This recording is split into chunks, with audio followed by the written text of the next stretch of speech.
নমস্কার বন্ধুরা, আবার একটা ভিডিওর সাথে হাজির হয়েছি। আমরা গ্যাংটক ট্যুর কমপ্লিট করে অবশ্যই দার্জিলিংয়ে এসে পৌঁছালাম। দার্জিলিংয়ে সকালে পৌঁছেছি, আমাদের রাত্রে ট্রেন। তো ওই অল্প সময়ের মধ্যে দার্জিলিংয়ে কিছু কিছু জিনিস আপনাদেরকে ঘুরে ঘুরে দেখাচ্ছি। আমরা আজকে দার্জিলিংয়ে আছি, দার্জিলিংয়ে সাইট সিইং দেখতে বেরিয়েছি। এখন আমরা এসেছি জাপানিজ টেম্পলে। এখানটায় জাপানিজ টেম্পলে এখানে একটা আছে, আবার ওই দূরে ওখানটায় যাব সিঁড়ি দিয়ে। চলুন আপনাদেরকেও নিয়ে যাই।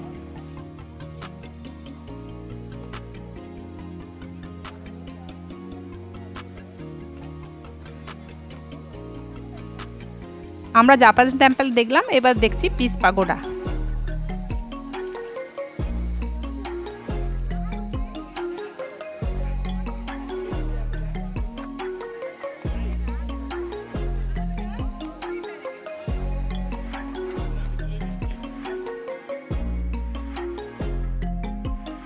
জানি দার্জিলিংয়ের এই সাইড সিনগুলো হয়তো অনেকেরই দেখা, কারণ বাঙালি তো ভ্রমণ পিপাসু। 7 দিন 10 দিনের ছুটি পেলে কেউ পাহাড় কেউ সমুদ্র দেখার জন্য বেরিয়ে পড়ে।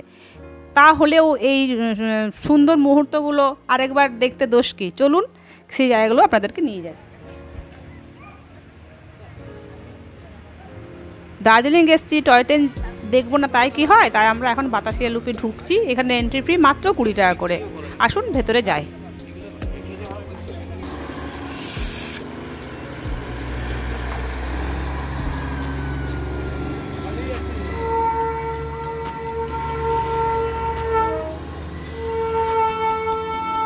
বাতাসিয়া লুপের ভেতরটা আপনাদেরকে দেখাই। দেখুন কি সুন্দর চারদিকটা দেখতে লাগছে, পুরো মনে হচ্ছে ছবির মতো আঁকা।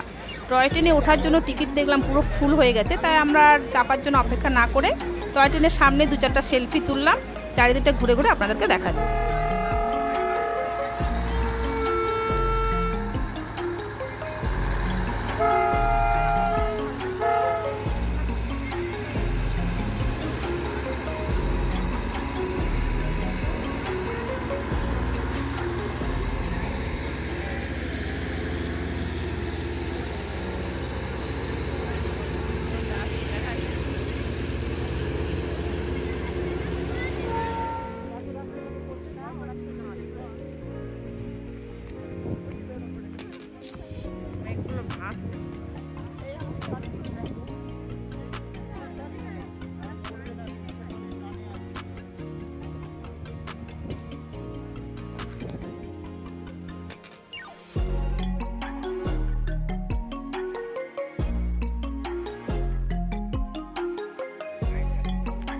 আমরা বাতাসিয়া লুপ থেকে এবার চলে এলাম গোপালধারা টি গার্ডেনে।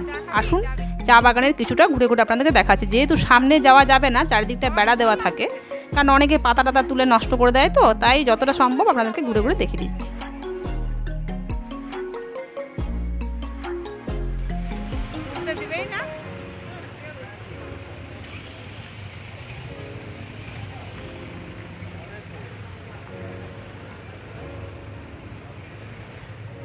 চা বাগান থেকে আমরা এবার চলে এলাম মিরিক লেক। মিরিক লেকটার এখানটা তো জায়গাটা পুরো মেঘে ঢাকা হয়ে গেছে, আবার বৃষ্টিও পড়ছে, ওয়েদার খুবই খারাপ, তাই ছবিগুলো খুবই অস্পষ্ট হয়ে আছে। তবু যতটা সম্ভব আপনাদেরকে তুলে তুলে দেখাচ্ছি।